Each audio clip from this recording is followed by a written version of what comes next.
హాయర్స్ welcome to our channel.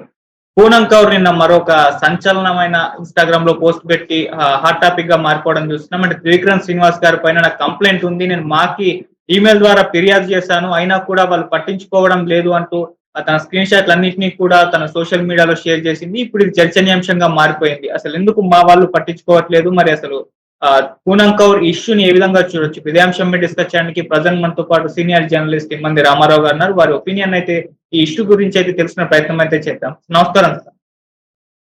నమస్తే బాబు.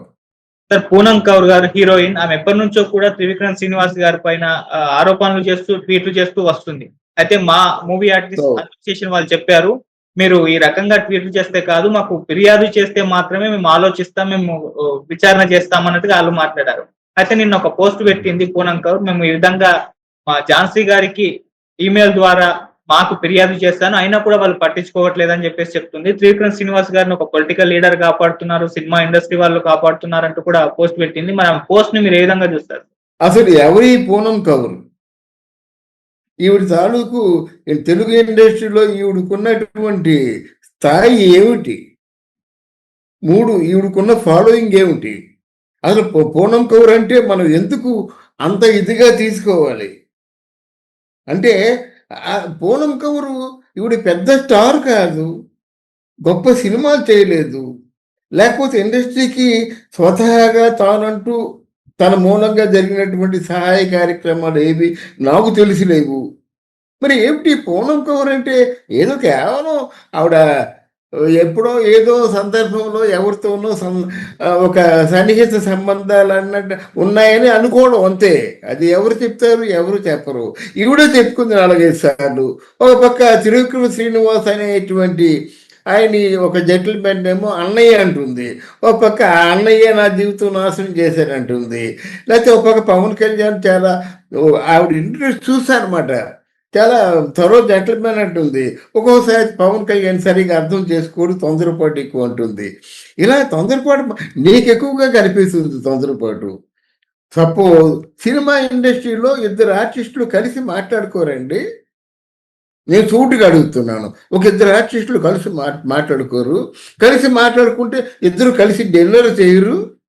ఏమంటే cinema ఆర్టిస్టులు ఇద్దరు ఫ్రెండ్లీగా ఉండరు? మీరు ఆడవాళ్ళు అనౌన్స్ చేయొచ్చా, నేను ఆయనతో డేటింగ్ చేస్తున్నాను, ఈయనతో డేటింగ్ చేస్తున్నాను, ఆయనతో ఒక 6 మాసాలు ఉంటాను, ఈయనతో 3 మాసాలు ఉంటాను అని చెప్పేసి? అంటే మీరు ఆడవాళ్ళు చేసినట్టుగా మగవాళ్ళు చేస్తే తప్పేముంది? ఒకవేళ పొరపాటు ఇద్దరు ఫ్రెండ్లీగా ఒక అవగాహనతో కొంతకాలం ఉన్నారనుకోండి, నేను చాలా సూటుగా చెప్తున్నాను అన్నమాట, అందరికీ అర్థం అవ్వాలండి. ఒక 6 మాసాలు 3 మాసాలు మీరున్నట్టుగా వాళ్ళు ఉన్నారనుకోండి, నిన్నటి వరకు మరి ఎవరు మన తమన్నా విజయవరంతో ఉంది, ఈరోజు తప్పుకుంది అంటే ఏం చేస్తారు మరి? అంటే ఆడవారికి ఒక న్యాయం, మగవారికి ఒక న్యాయమా? నిన్నగా మనం పెళ్ళైపోద్ది అనుకున్నారు కదండి. అందువల్ల ఏదో నువ్వు సన్నిహితంగా ఉంటే నీ తొందరపాటు వల్ల, నీ తాలూకు దుడుకు స్వభావం వల్ల, నీ నోటి దోల వల్ల ఏదో కొంచెం దూరంగా ఉండొచ్చు. దూరంగా ఉన్న తర్వాత నువ్వెందుకు పడతావు? నువ్వు అక్కడ కాకపోతే ఇంకో భాషలో నువ్వు నీ తాలూకు ఆ స్థాయి ఏమిటో, నీ తాలూకు పేరు ఏమిటో, నీ తాలూకు టాలెంట్ ఏమిటో నిరూపించుకో. ఇప్పుడు వ్యక్తుల మీద అంటే విజయం సాధించడం అంటే ఏమిటి? ఎట్లాంటి దరిద్రపు మాటలు, దరిద్రపు కోతలు కూసి పవన్ కళ్యాణ్ ఏదో ఈరోజు మంచి స్థాయిలో ఉన్నాడని ఈ కోతలు కూస్తే నీ స్థాయి పెరగదు. ఇప్పుడు రేణు దేశాన్ని తీసుకుందామండి, భార్య అనండి, ఎక్కడైనా భార్యగా కమిట్ అవుతుందా? ఆయన తాలూకు క్యారెక్టర్ని రాను రాను రాను రాను రాను రాను రాను రాను ఆల్మోస్ట్ ఆకాశం అంత ఎత్తుకు పెంచేసింది. మరి ఆవిడ కూడా గాయపడిన నీకు ఇంకా అనఫీషియల్ లేదు, ఆవిడ అఫీషియల్ భార్య కదా. నీలా పోస్టులు పెట్టాలంటే రోజుకు ఒక పోస్ట్ పెట్టచ్చు. కానీ పవన్ కళ్యాణ్ ఎవరైనా ఒక పన్నెత్తి మాట అన్నట్టు పేక తీసేస్తానంటుంది. ఆవిడ గాయపడిన వ్యక్తి ఆవిడ. నువ్వేముంది 4 రోజులు ఫ్రెండ్లీగా ఉన్నావు, వెళ్ళిపోయినావు అంతే. అది తీసి పక్కన పెట్టి అదే పనిగా అలాగా కేవలం ఇంకో సినిమాలో వేయకుండా, ఇంకొక భాషలో ట్రై చేయకుండా, నీ ఆర్టిస్ట్గా నీ ఆర్టిస్టిక్ టాలెంట్స్ పెంచుకోకుండా ఏం దరిద్రం అండి? కనుక ఇది ముందు ఖండించాలండి. ఏం చేస్తావు నువ్వు? మా ఇది మా అసోసియేషన్ వాళ్ళు నా పట్టించుకోలేదని చెప్పినట్లయితే వాళ్ళంటే రామ్మా నువ్వు నీ తాలూకు ఏదో దరఖాస్తు పెట్టుకో, మేము పరిశీలిస్తూ ఉంటారు. అంటే అప్లికేషన్ పెట్టగానే మెంబర్షిప్ ఇవ్వగానే వేషాలు ఇచ్చేస్తారా? అలాగే వేషాలు ఇచ్చినట్టు సపోజ్ చేసి అందరూ కూడా కార్డు తీసుకుంటారు. అందరికీ వేషాలు ఇవ్వలేరు కదా. అసోసియేషన్ ఎందుకంటే అసోసియేషన్లో ఉన్న వాళ్ళకి కూడా వేషాలు ఇవ్వాలి, అవకాశం ఉన్నప్పుడు వేషాలు ఇవ్వాలి. వాళ్ళకి ఏమైనా అన్యాయం జరిగిందంటే ఆ అన్యాయాన్ని వాళ్ళు పట్టుకొని ఆధారాలతో నిరూపించిన తర్వాత తగిన న్యాయం చేయాలి. దీనికోసం అసోసియేషన్ కానీ నీ తాలూకు వ్యక్తిగతమైన ఆలోచనలకి పక్క నుండి భజన చేయడానికి అసోసియేషన్ లేదు, అది అర్థం చేసుకోవాలి. అయినా ఆవిడకి అంత ప్రిఫరెన్స్ ఇవ్వాల్సిన అవసరం లేదండి. హుయిషి అంటున్నా నేను. నీకు ఇష్టమైనట్టు నువ్వు వస్తావా, నీకు ఇష్టమైనట్టు నువ్వు మాట్లాడతావా, నీకు ఇష్టమైనట్టు కలిసి ఉంటావా? ఇప్పుడు వెళ్ళిపోయిన తర్వాత రోజుకో మాట మాట్లాడతావా? నిన్న అన్నయ్య అని చెప్పావు, అన్నయ్య అని ఎందుకన్నాడు? ఎందుకన్నా నువ్వు అనమని ఎవరు చెప్పారు? ఒకసారి శ్రీమూర్తి ఎవరినైనా అన్నయ్య అంటే చాలా పవిత్రమైన వర్డ్. అన్నయ్య దుర్మార్గుడైన దుర్మార్గుడు అని చెప్పదు మన హైందవ సాంప్రదాయం ప్రకారంగా. ఒకసారి అన్నం చాలా అది ఒక బ్రహ్మాస్త్రం లాంటిది మాట. అన్నా కాపాడు అనబట్టే కదా కృష్ణుడు కాపాడాడు. అలాగే చెల్లికి కూడా ఆ చెల్లి రాఖీ కట్టిందంటే తన ప్రాణాల సైతం లెక్క చేయకుండా ఆ చెల్లి తాలూకు 5వ తనం అంటే చెల్లి తాలూకు మాంగళ్యాన్ని కాపాడినటువంటి అన్నయ్యలు ఎంతో మంది ఉన్నారు మన సినిమాల్లో కూడా చూస్తున్నాం. అలా కాకుండా నిన్నేమో అన్నయ్య అంటావా, ఈరోజు దుర్మార్గుడు అంటావా, ఎల్లుండి కన్నింగ్ అంటావా? నీకే బుద్ధి లేదు, నీకు ఆలోచన లేదు. ఒకటే చెప్పదలుచుకున్నాను, నీలో టాలెంట్ ఉంటే ప్రూవ్ చేసుకో. లేకపోయినట్టయితే నువ్వు నాకు ఊరుకో.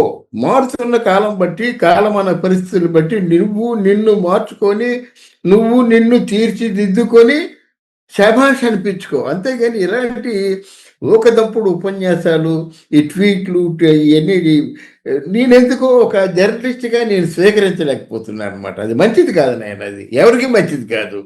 మీరు ఇష్టం అలాగైతే లోగడ ఎంతమందితో కలిసి ఉన్నారు, ఎంతమందితో ఫ్రెండ్లీగా ఉండేవారు మీకు చెప్పమంటే వాళ్ళ లిస్టు. భానుమతి గారు అన్నాదురై అనే వ్యక్తితో చాలా కరుడుగా ఉండేవారు. ఇక ఎంజీఆర్ గారు అందరు హీరోయిన్లతోనూ ఉండేవాడు, జయలలిత వరకు. అర్థమైందా? లత కానీ ఇంకా శివాజీ గణేష్ పద్మితో చాలా సన్నిహితంగా ఉండేవారు. హరనాథ్ గారు జమున గారితో చాలా సన్నిహితంగా ఉండేవారు. నాగేశ్వరరావు గారు సావిత్రంతో చాలా సన్నిహితంగా ఉండేవారు. అలాగే మన కృష్ణ గారు జయప్రద గారితో సన్నిహితంగా ఉండేవారు. ఎన్టీ రామారావు గారు కృష్ణకుమారి దేవికలతో సన్నిహితంగా ఉండేవారు. అంటే వీళ్ళందరూ కోడికి కూస్తున్నారా? ఇది ఎందుకు చెప్పానంటే సినిమా ఫీల్డ్లో ఒక కుటుంబంలో ఉన్నప్పుడు ఇద్దరు మనుషుల మధ్య ఒక చక్కని అనుబంధం ఉంటుంది, కుటుంబంలో ఉన్నటువంటి రిలేషన్ ఉంటుంది.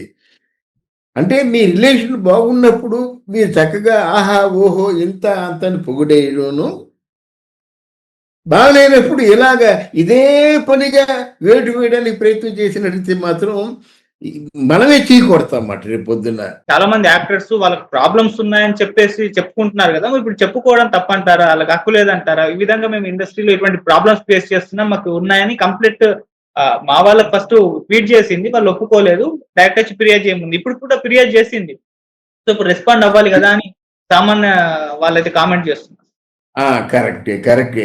మీరు ఫిర్యాదు మేరకే చేసినట్టయితే పర్వాలేదండి. ఈ పూనం కౌర్ అనే వ్యక్తిని ఈ కేవలం ఫిర్యాదుల్లోనే ట్రోల్స్లోనే చూస్తూ ఉన్నాను, ఆ మనిషిని చూడలేదు నేను.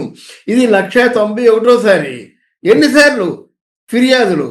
అంటే నీ ఇష్టమైనా ఫిర్యాదు చేసేస్తావా, ఇంటర్వ్యూలు ఇచ్చేస్తావా, స్టేట్మెంట్లు ఇచ్చేస్తావా, ట్వీట్లు పెడతావా, ఏమిటిది అంతానా? If it is first time you will consider. అప్పుడు కానీ ఇప్పుడు వరకు ఈలోగా ఆయన డెప్యూటీ సీఎం అయిపోయాడు. ఇప్పుడు ఎమ్మెచ్యూర్గా వేషాలు వేస్తున్నప్పటి నుంచి ఈరోజు ఒక స్థాయికి వెళ్ళి నేషనల్ ఫిగర్ అయిపోయాడు అన్నమాట. అట్లాంటి స్టేజ్లో ఉన్నంత వరకు అదే ఒకటే స్లోగనా నాకు, పవన్ కళ్యాణ్. ఏమి చెప్తామని చెప్పాలండి ఇప్పటికైనా సరే. పవన్ కళ్యాణ్ చేసిన నేరం ఏమిటి ఒక్క మాట చెప్పానండి, అదేం చెప్పదు. ఇదేమిటండి ఇది అర్థం లేకుండా? ఫిర్యాదు చేయడం తప్పు కాదు, నాకు అన్యాయం జరిగింది, ఈ రూపంలో ఉన్న అన్యాయం జరిగింది, ఇంత డ్యామేజ్ జరిగిందని మొదటి నుంచి చెప్పడం లేదు. ఏదో నర్మగర్భంగా మాట్లాడితే ఎవరికండి ఈరోజు 1,99,000 సమస్యలతో అందరూ ఉన్నారు, నీదో సమస్య మా మధ్యలో గనక తప్పు లేదు. కానీ నాకు ఒక పద్ధతి ఉంది.